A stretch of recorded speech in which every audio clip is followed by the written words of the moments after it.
ప్రకృతి ఒడిలో జీవనం, కానీ పేదరికంలోనే జీవితం. ఇది చీకట్లను దాటి వెలుగు వైపు అడుగేసిన ఒక గిరిజన మహిళ ప్రయాణం.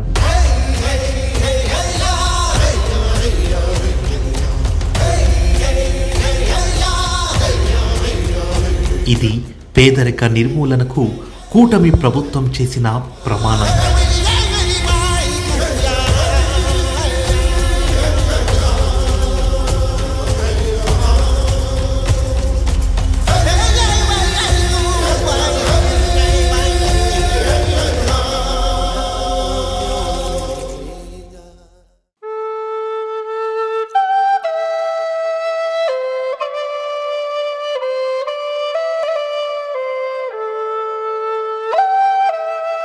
ఈ గిరిజన మహిళ పేరు మణి.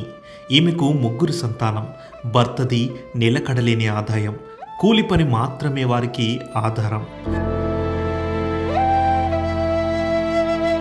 నేను వ్యవసాయం ప్లస్ మిషన్ కుడతానండి.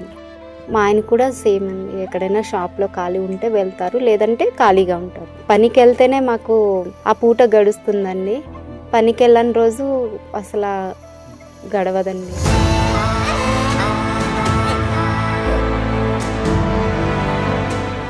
గవర్నమెంట్ నుంచి ఇల్లు వచ్చింది, కానీ అది సగంలోనే ఆగిందండి. అంటే మా ఆర్థిక పరిస్థితి బాగాలేక కట్టలేకపోయాము. ఈ ఇల్లు అయితే మా పెదనాన్న వాళ్ళదండి. ప్రస్తుతానికి వాళ్ళు ఎవరు లేక మేమే ఉంటున్నాము. మాకంటూ ప్రత్యేకంగా ఏదీ లేదండి.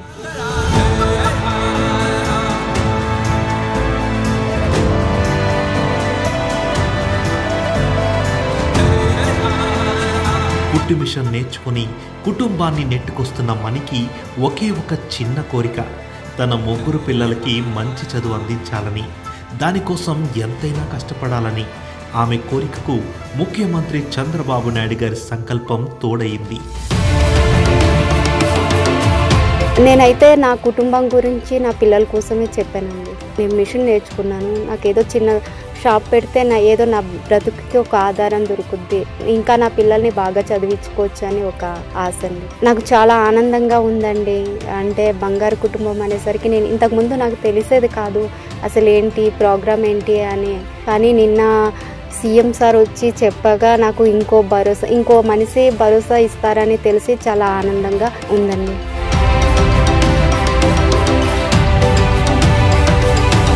మణి కుటుంబాన్ని బంగారు కుటుంబంగా మార్చే బాధ్యతను మార్గదర్శికి అప్పగించారు చంద్రబాబు గారు. మిషన్ నేర్చుకున్నాను సార్. నాకు ఏదైనా ఆధారం చూపెడతారని అనుకున్నాను. ఓకే, ఎవరమ్మా ఇక్కడ మార్గదర్శి? మీరమ్మా? ఈ అమ్మాయి ఎయిదర్ ఒక కిరాణా షాప్ లాంటిది కానీ ఏదో ఒక టైలరింగ్ కూడా తనకి కొంచెం వచ్చు సార్. ఆ రెండిట్లో ఏదో ఒకటి తను స్టార్ట్ చేస్తానని అంటుంది. మనం కొంచెం సోషల్ మీడియా ద్వారా కొంచెం స్పెషలైజ్డ్గా టైలరింగ్లో ఇప్పుడు మోడల్స్ కూడా వస్తున్నాయి కదా, అలాంటివి చేసి చేయాలి అని ఆలోచనలో ఉంది సార్. ఆ రకంగా ఈ అమ్మాయికి సాయం చేయాలని నేను అనుకుంటున్నాను. పిల్లల చదువు గురించి గైడ్ చేస్తూ అవసరమైతే ఆర్థిక సహాయం చేసి ఈ అమ్మాయికి కూడా జీవనోపాధి ఇవ్వడానికి, ఆదాయం పెంచడానికి వర్కౌట్ చేస్తారు. కష్టాల్లో నలిగిన జీవితానికి ఒక నమ్మకం వచ్చింది. భవిష్యత్తుపై భరోసా దొరికింది. P4 బంగారు కుటుంబం పేదల జీవితాలపై ప్రగతి సంతకం.